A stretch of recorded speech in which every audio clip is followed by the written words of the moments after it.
No se les olvide el esquemita. Una narración junto con un discurso. Narración primera, Mateo, las tentaciones, etcétera, y el bautismo.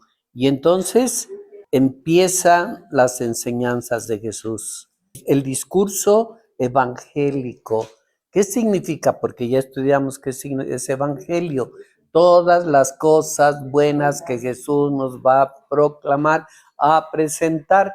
¿Y cuáles son todas esas cosas? Las plantea en el discurso evangélico. Y van a decir después en el sermón del monte. Y entonces cree uno que el sermón del monte son las 12 bienaventuranzas, o las 7, no me acuerdo cuántas. Las bienaventuranzas, no hombre, es el capítulo 5, 6, 7. Y entonces ponen todo lo que dice Jesús en un solo discurso evangélico. La manifestación, la predicación de muchas noticias maravillosas como revelación. Y ahí vienen las bienaventuranzas, son ustedes sal de la tierra, el Padre nuestro, confianza en la providencia, no juzgar, pedir, buscar, llamar, la regla de oro, el que haga la voluntad de mi Padre, asombro de la gente por la autoridad de Jesús. Todo ese rollo en un discursito. ¿Cuántos? Capítulo 5, capítulo 6 y capítulo 7. Entonces, ¿qué sucede? ¿Que se echó todo ese rollote de un jalón Jesús? No, sino que después de los que escucharon todos los rollotes de Jesús, lo escribieron. Y luego la Biblia clasificó, ¿sí? Puso titulitos para el entendimiento, pero hay que echarle mucha gana para poderle entender. Este esquema no se los van a enseñar a nadie. Se narra, quiere decir que está escrito y que alguien me está platicando acerca de Jesús. Pero cuando se dice discurso de Jesús, ¡chic! No es alguien que me esté platicando de lo que dijo Jesús, sino me dice el Evangelio cómo Jesús me está predicando. Entonces ya es predicación directa para nosotros. Entonces, discursos, literatura, que expresa muy poquitito de lo mucho que Jesús predicó, enseñó, hizo y actuó y todos esos rollos. Pero dijimos que hay 5 narraciones junto con 5 discursos. ¿Cuál es la segunda narración? Mateo 8:9. Es una narración, nos habla del miedo y los hombres de poca fe. Habría que ver esos dos. Esa narración. Y viene un discurso que se pone en labios de Jesús que se llama apostólico. ¿Qué significa? Cómo Jesús envía a sus apóstoles. Envía a sus apóstoles, en otro evangelio envía 72 discípulos. Cuando yo quiero hablar de que ustedes están obligadísimos por el bautismo a predicar y a enseñar y a dar testimonio, entonces utilizo el texto donde Jesús elige 72 discípulos y los envía a predicar. Cuando se trata de hablar de los curas y presbíteros y ancianos y esos rollos, utilizamos este apostólico, cuando envía a los 12. Estoy nada más los titulitos, para que tengan el esquema en el cerebro. Entonces, tercera narración. En esta tercera narración sigue diciendo Mateo qué es lo que Jesús enseñaba, decía y presentaba. Y ahí dice cómo Jesús les invitaba a los fatigados para que vinieran con él. En el capítulo 11 y 12, cómo los parientes cumplen, quiénes son los que son parientes de Jesús. ¿Quiénes? Los que cumplen la voluntad del Padre. Los que escuchan la palabra y la practican, esos son mi padre, mi madre, mis hermanos, mis tíos, mis primos, mis entenados, mis padrastros, mis abuelos, mis suegros, mis suegras, lo que quieran, todos. Pero viene entonces el tercer discurso de Jesús. Uno puede leer los 5 discursos, o puede leer las 5 narraciones, o irse siguiendo con orden, como lo tenemos que hacer, pero con estos esquemas. Y el que tiene Biblia de Jerusalén, así está dividido. Se lo presenté yo a mi maestro de asesor de tesis.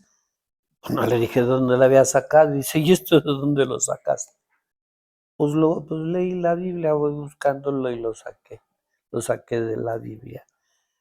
Dice, está muy bien. O sea que son especialistas, pero no usan la Biblia de Jerusalén.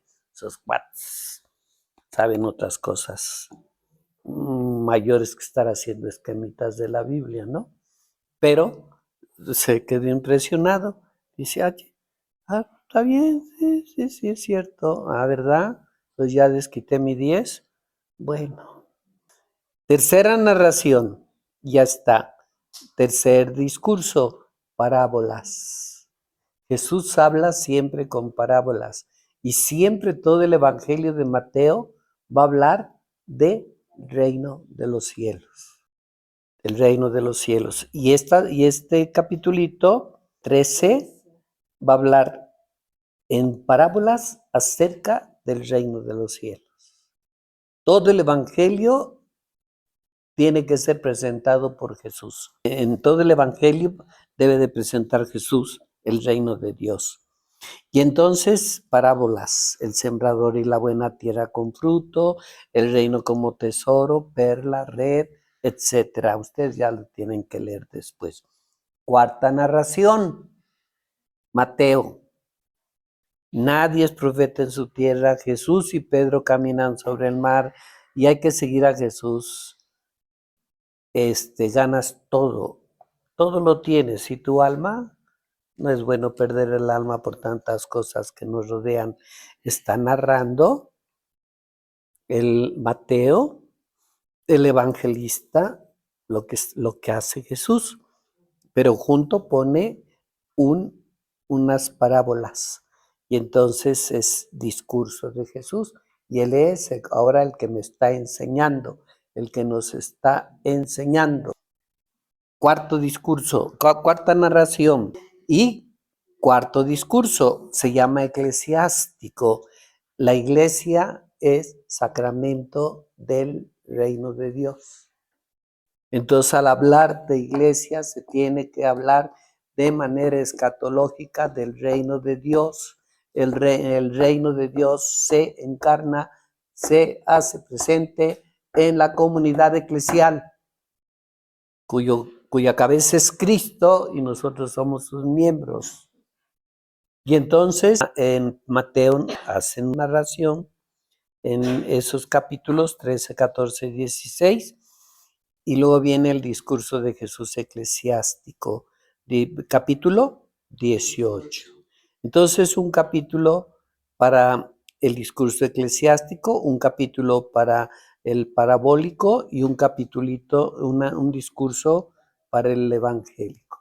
Entonces un capítulo nada más para cada discurso. Nada más el primero, que es el evangélico, es un montón de capítulos. 3. Quinta narración. Mateo. Se fijaron que todo es Mateo. Y entonces, mandamiento principal, el amor. Aquella vez triste de Jesús cuando dice, Jerusalén, Jerusalén, tanto que he querido cubrirte como la gallina cubre a sus polluelos y tú no has querido que gacha. Bueno, no dijo gacha, ¿no? Pero sí. Y entonces siente triste, dice, ¿por qué no lo aceptó? Bueno, pero está narrando lo que Jesús dice. Y ahora sí estamos conscientes. Y viene el último discurso que se llama escatológico de Jesús, hacia el futuro, hacia lo que viene, hacia el misterio que se va desarrollando en el futuro. Y entonces pone 5 talentos, ámense como yo los amo, si me aman guardarán los mandamientos, el amor mayor, pidan al Padre en mi nombre, etcétera. No han pedido nada. Vamos a ver ese artículo.